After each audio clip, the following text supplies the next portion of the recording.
is up, ladies and gentlemen? We are back. We are live. It is the Freight Coach Podcast, the top podcast in transportation, coming to you guys every single weekday, 8:30 a.m. Pacific, 10:30 Central, to break down some industry headlines. But most importantly, you guys provide some actual insight into what you can do with all of this information.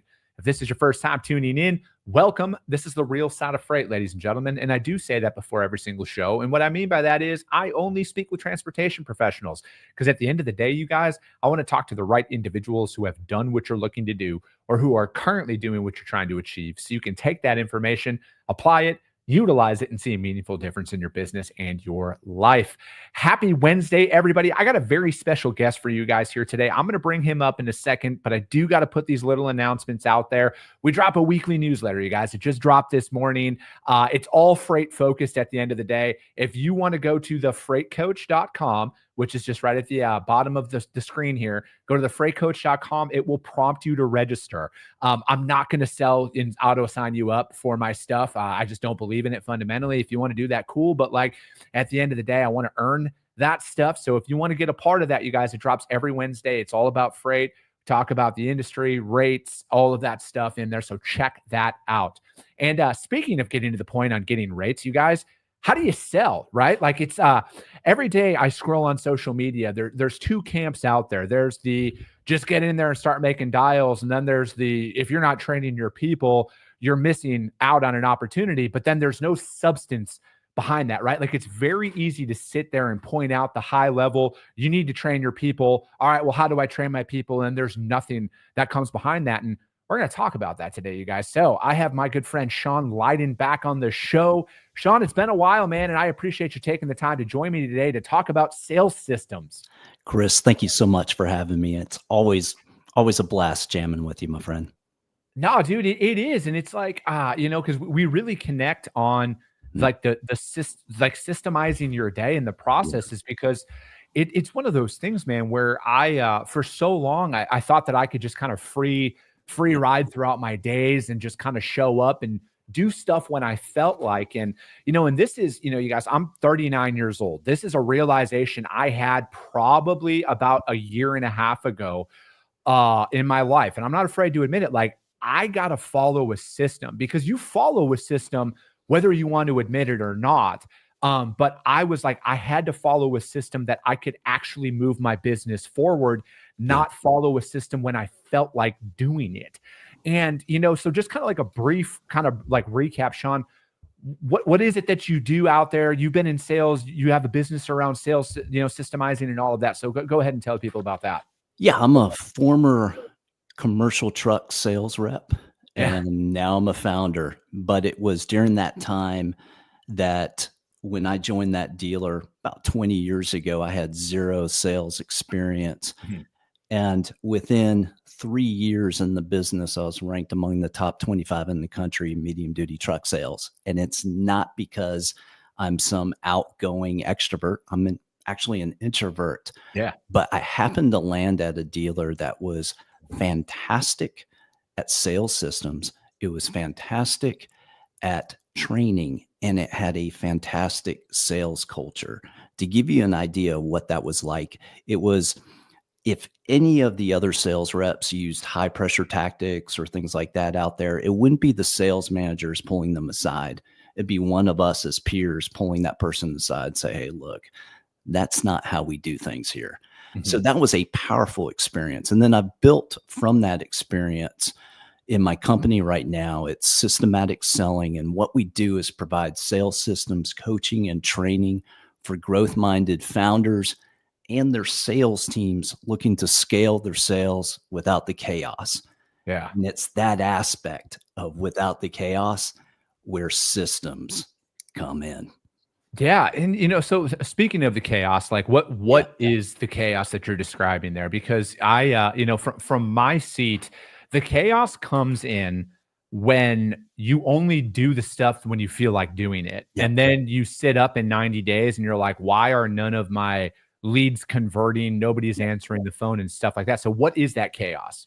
Yeah, you hit on two things there. Number one, there's a book by Stephen Pressfield, The War of Art, where he talks about this idea of resistance. Mm-hmm. And resistance is what keeps you from fulfilling your potential. Well, what I've found is that systems slay resistance. They Mhm. force you to do the things you need to do when you need to do them, whether you feel like it or not. And that other aspect of 90 days in B2B sales, I call it the 90-day rule. What you do or don't do today will either build your business or bite you in the butt 90 Mhm. days from now. And so it is being and doing everything that you need to do today, knowing that you won't feel the immediate impact. But if you keep chopping away at that tree, it will eventually tumble. What causes most people to not do their job as a sales rep, right? And we'll talk about prospecting first, right? Like what Okay. is from all the people that you're talking to, right? Because I'm sure all of your clients that you work with are probably small to mid-size or even large businesses out there. And I Yep. guarantee all of them are like, Sean, we're not selling enough. Our sales reps aren't doing anything. What do you or what have you identified causes the biggest apprehension from a sales rep to do the job that they're literally hired to do? Yeah, there are two levels to that. On one level, you take an experienced sales rep. They've had some success, but they've stopped prospecting. Mhm. And so now their pipeline starts getting dry and they're wondering what's going on. And the mentality there that they have is that they're too good to prospect because, hey, if I were successful, the successful reps don't need to go out and find new business. So Mhm. it's a little bit of that aspect. The second level is for the newer ones where they have that apprehension. They have that apprehension because they fear rejection.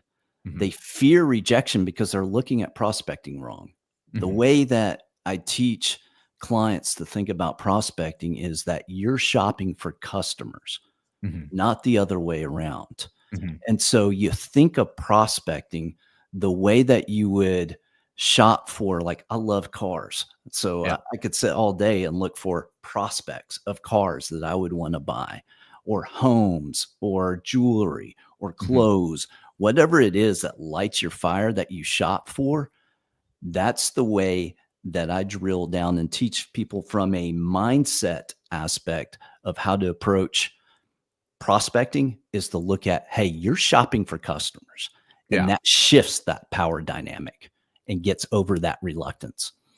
Do you think most individuals don't know who their actual prospects are, and that's why they struggle with prospecting, right? Because like I try and Yeah. talk about this on the show a lot is like I mean with you look at transportation as a whole, it's a massive market share, right? Yeah. And you think you have to offer everything, but I've just found that the more refined I am in my outreach and whether you're calling a drive-in or a Yeah. refrigerated shipper or an open deck shipper, it's focusing on one style out there to really kind of Yeah. get in and separate yourself. And I think you could even go further back and more refined. Like in my business, I want to find those shippers that move like consistent volume, right? Like I Yeah. want to remove the one off or the two off a month style opportunities that come along with it because like I'm looking to build a business here and it's really hard Yeah. to build revenue on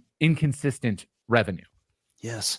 It, you bring up a huge point. So, system one of the systematic selling framework is messaging. And a key component of messaging is your ideal customer profile, your ICP. And without having clarity on that, 90% of the time you're going to be chasing after bad customers. Mhm. So that clarity helps you filter out. And it gives you two levels of clarity. One is who should we pursue? Yep. And the second is who should we avoid? Mhm. What are the red flags that we need to be looking at? And then you think about it in terms of quantitative and qualitative on your ICP. Quantitative is, are we going after the right job title? Are we going after the right size of Mhm. opportunity? Qualitative is, do they fit someone that we want to work with? Mhm. Is there chemistry here? Are they ethical? Are they whatever it is? that fits what you're looking for, having that defined. And that's the biggest disconnect when I see when owners then begin to hire sales reps is they're sending out sales reps going sink or swim, go out, I hired you to sell, go sell. Who do I go after? Yeah. I think more people spend a lot of, and I'm guilty of this, right? It's chasing revenue, because Yep. like when you're starting something from scratch, because most people get into an industry working for an established company, Yeah. right? Like very, very rare does somebody Yep. go out and be like, hey, I have no experience in freight. I'm going to invest in starting a freight brokerage and start selling, even though I don't even know what a truck is. It's rare. I'm not saying it doesn't happen, but it's very rare. And you get into that desperation mode really quick when you have no money. You're like, any revenue will do. You do. And it's a massive hurdle that you need to overcome. Like because I talk about in my business, when I first started out, like I didn't make any money for like 16 months. Like I broke even after, I think it was like the year mark, I started breaking even. And then I think I actually made money around 15 or 16 months. And it took me that long to get rid of my pricing structure and what I was going and really just refine it. And it was because I was chasing pennies is really what it was. I was too sporadic. I was selling my time essentially and trading time for dollars. And that was a massive oversight that was out there. So it's like, what is like step one here, Sean, when you're going in and you're working with an organization, they're like, hey, we need to implement a system here. We have nothing. We know we'll even expedite it and be like, we know who our ideal customer profile is, our ICP. We have that locked in. How are you working with the sales team to really implement a system? Yeah. Well, first off, I'll look at what are they doing now and seeing if that's working, right?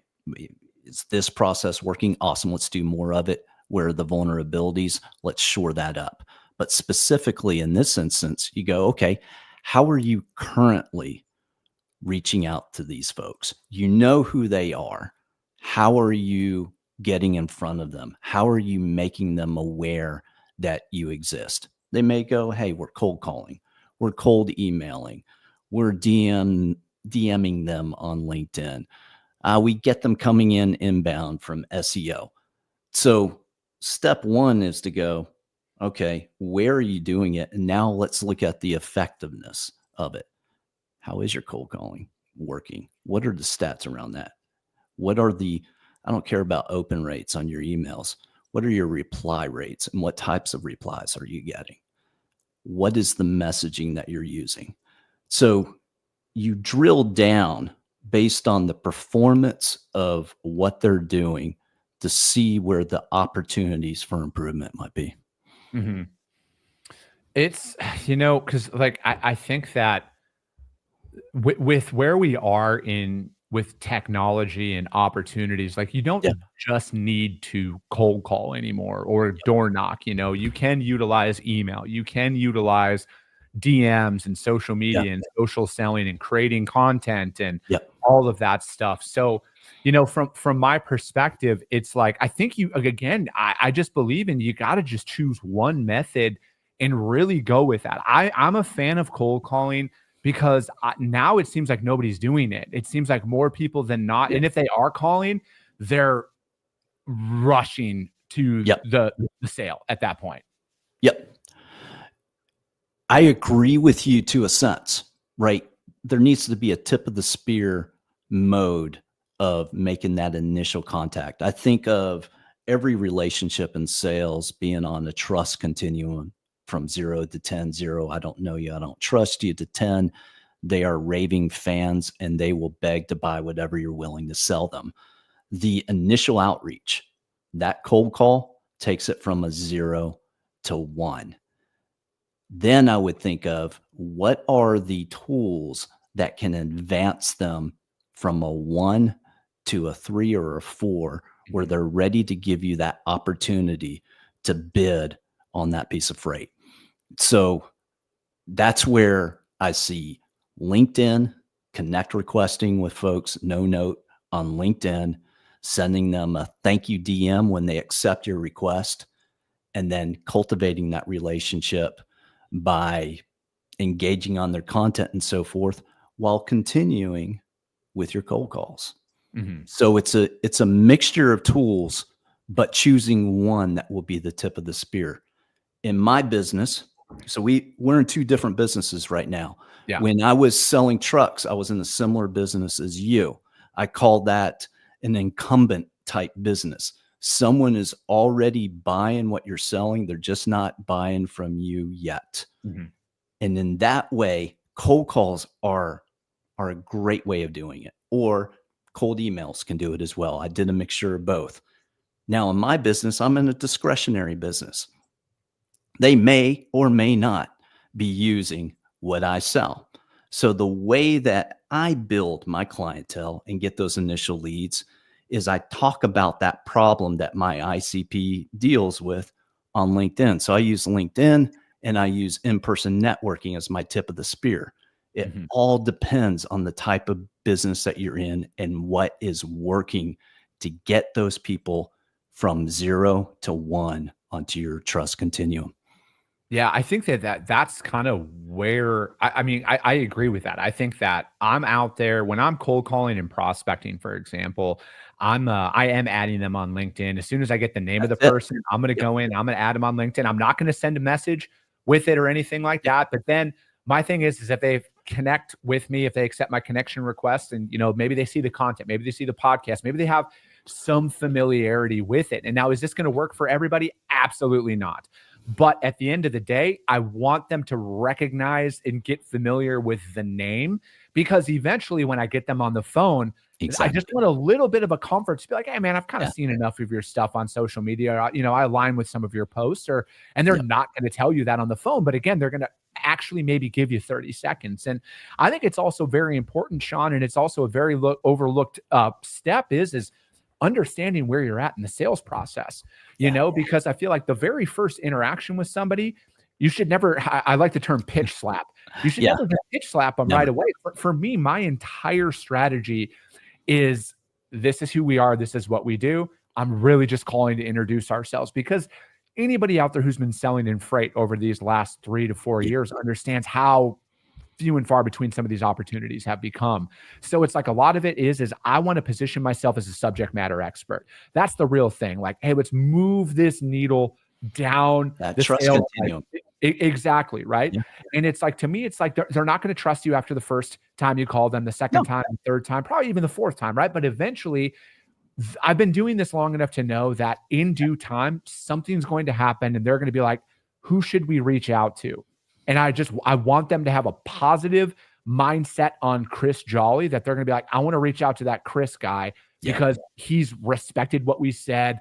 He's never pushed for it. Because I hate the pushy sales rep. To me, when I'm the one who's the buyer, I'm not going to bring that same energy out to my prospects and just try and guilt them into an opportunity. 100%. And Chris, what you described there is the philosophy that we teach at Systematic Selling, and it's sales isn't about convincing people to buy. It's about finding or creating alignment between the customer's problem and your solution. And what you're doing there, as you take each step in that process and you're building trust, is you're looking for alignment. Is there alignment here? Awesome. Let's take that next step. If there's no alignment here, that's fine too. No harm, no foul. We move on. But when you focus on alignment versus convincing, going back to your original question of what holds people back from prospecting, doing cold calls, cold outreach of any sort, it's that feeling that they have to use high pressure, that they have to win them over on the first call. No, you're more of an intelligence agent. You're going out and trying to identify whether there is enough alignment to even take the next step. The moment you do that, it eliminates that fear and that hesitation in your prospecting process. Yeah, I think that is what cripples most individuals it is the fear of it. And again, I'm not here to ever say that I'm immune to those emotions. I am a regular human being. I have 100%. Emotions just like everybody else does out there. But for me, this is why it's so important to set clear metrics on what you're going to hold yourself accountable to every single day. And again, I'm not going to sit here and say that every single day of the week I am at 100% on my what I set out to do every single day, because things happen. Like I get that, but I feel like more people focus on I'm only going to do things when I'm motivated to do them. And you need to build and this is why I'm all about small, digestible bites, small steps forward, because if you're struggling to make sales calls in a day and you throw a number like 50 in front of somebody, that's a daunting number. I don't care what anybody says. So it's like, all right, why don't you just start with having to make 5? All right, let's get that comfort, get that routine. And then I just call it like the buy 5 initiative, essentially, right, Sean, where it's like, hey, we did 5 a day this week. All right, let's move it up to 10. All right. And then let's just watch it. And then let's just take those small incremental steps forward. And yes, it's an investment, but in due time, your sales reps are going to be consistently rocking out. Would you rather have them make 30 every single day or 50 once in a week? Because that's really what it boils down to. Man, I love that. And once you get what that initial number needs to be, whether it's 5, 10, 20, 50, whatever that case might be, then you run your KPIs, conversion rates through each stage. So in my business, my sweet spot number as a founder that I can reasonably handle is 30, what I call 30 touches a day, calls, DMs, texts, whatever the case might be, 30 touches a day. That translates into a certain number of what I call one-to-ones. These are informal, get to know you initial conversations with a prospect, not quite discovery. Now, what I'm looking for in the one-to-ones is looking for, is there alignment that this could be an actual prospect? Now I've got a certain number of one-to-ones that translate into prospects. Last year, it was 1 out of 4 one-to-ones would become a prospect. This year, through improvements and efficiencies, it's 1 out of 3.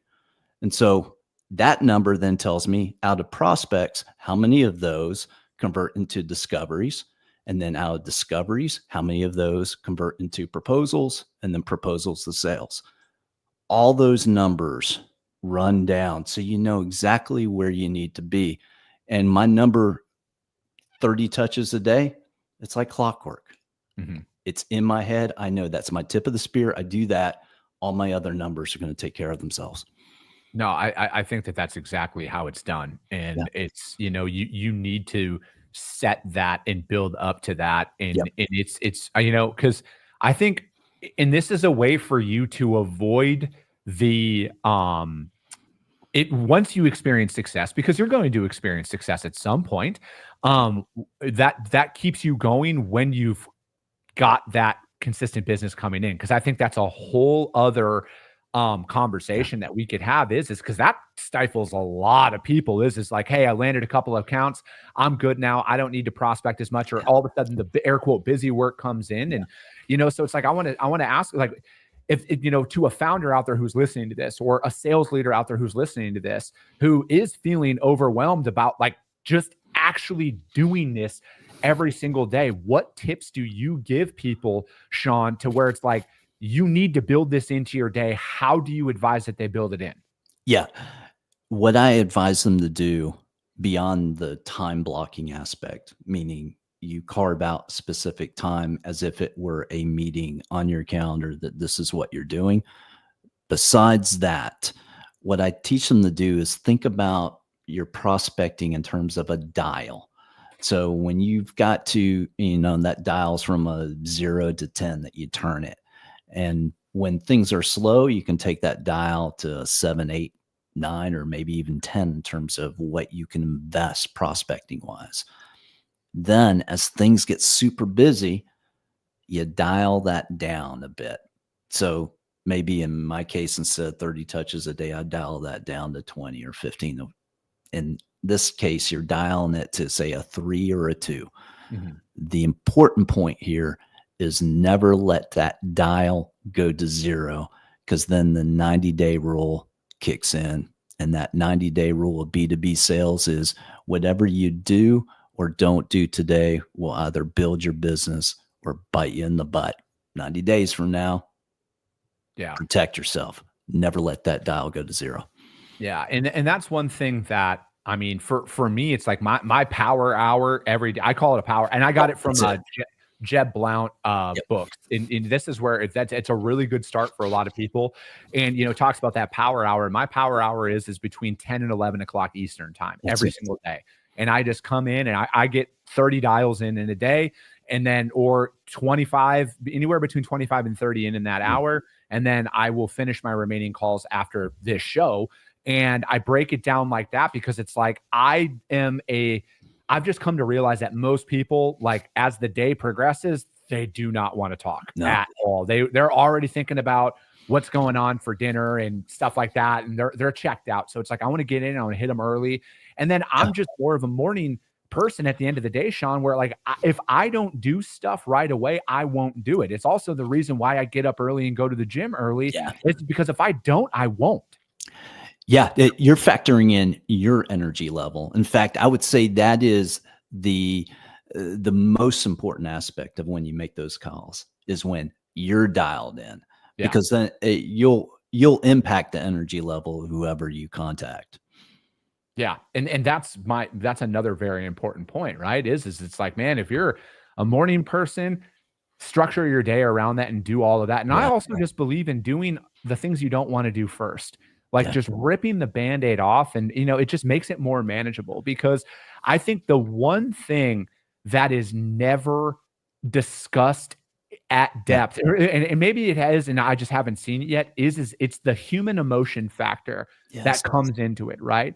And I think that is the most overlooked thing, Sean, is on why stuff isn't getting done. And it's because people don't take the time to build into it. They believe in going 0 to 100. And again, if you're an experienced sales rep, you should be able to rock out 50 cold calls in a day if you that's your sole job. But if you're just starting out, and this is what I think most people need to go back and look, like, you might have been doing this for a couple of years, but if you've never followed a structure, I want to tell you guys right now, you have to implement a structure inside of your day.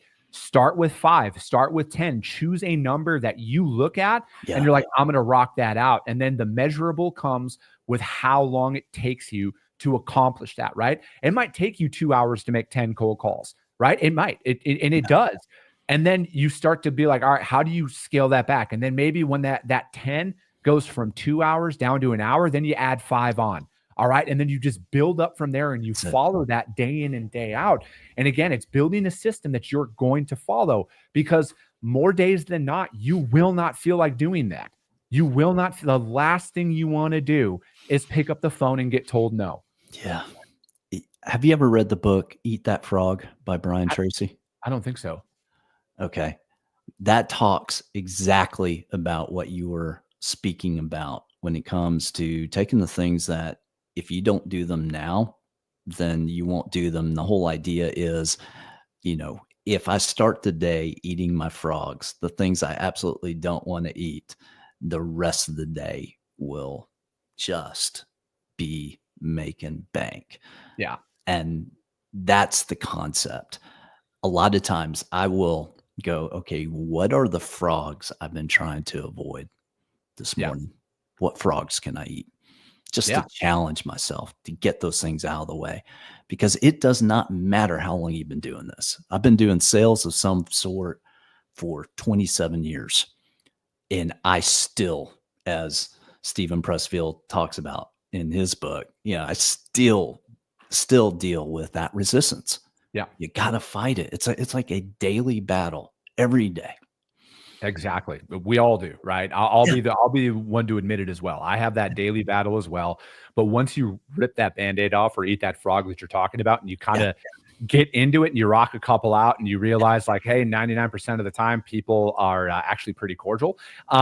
You just kind of get back into that routine and do it. But Sean, I appreciate your time, man. This flew by. I knew it was going to. How does anybody reach out to you to find out more about what you got going on? Sure. They can check out my newsletter at systematicselling.co, or they can come visit me at LinkedIn. That's at Sean M. as in Matthew Lyden. That's my profile on LinkedIn. Perfect. Sean, thank you so much for your time. I appreciate you, Chris. Hey, absolutely, man. That's going to be it for today, ladies and gentlemen. If you guys can't find Sean at all, hit me up. I'll gladly put you guys in contact with him. But that will be it. If you got value in what you heard, subscribe to the show, you guys. And if you're feeling really ambitious after this one, rank the show on iTunes and Spotify, because if you saw value, your network's going to see value as well. I appreciate you guys. I love you guys. And we'll be talking to you soon. Came back with a bang, window down, yelling out money.